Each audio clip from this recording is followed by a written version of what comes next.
ఆంజనేయ స్వామి వారి యొక్క రక్షామంత్ర సాధన ద్వారా సాధకుడికి ఎలాంటి ఫలితాలు కలుగుతాయో మనం తెలుసుకుందాము.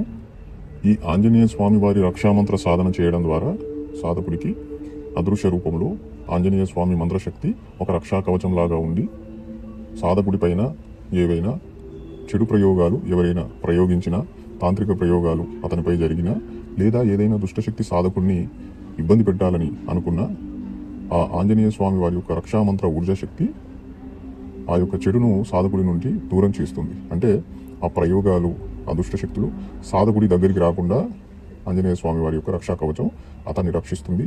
అలాగే ఎవరైనా శత్రువు మాటిమాటికి మీ పైన చెడు ప్రయోగాలు చేసినట్లయితే, లేదా ఏదైనా దురుద్దేశం పెట్టుకొని మీ విషయంలో కలగజేసుకోవాలని అనుకున్నా కూడా తనకి సరైన దండన అనేది స్వామివారు ఇవ్వడం జరుగుతుంది.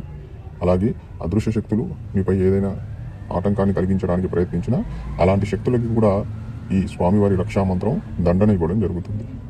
ఈ మంత్రం సిద్ధించడం ద్వారా మీరు నరదిష్టి ప్రభావం నుండి బయటపడగలుగుతారు. ఒకవేళ మీకు ఎక్కువగా నరదిష్టి ఉన్నా కూడా ఈ మంత్ర జపం చేస్తే ఆ నరదిష్టి ప్రభావం కూడా తొలగిపోతుంది.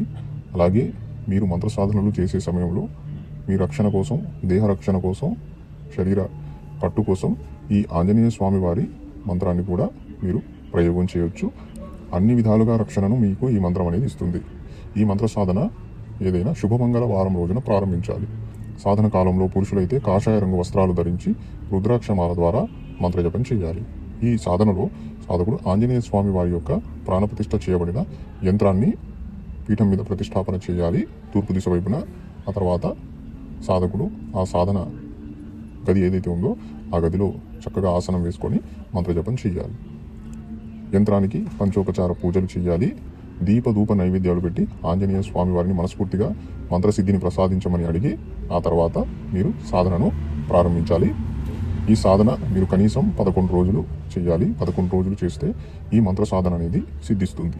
ఈ మంత్ర సాధన మా ఆధ్వర్యంలో ఎవరైనా చేయాలి అనుకుంటే మమ్మల్ని సంప్రదించండి.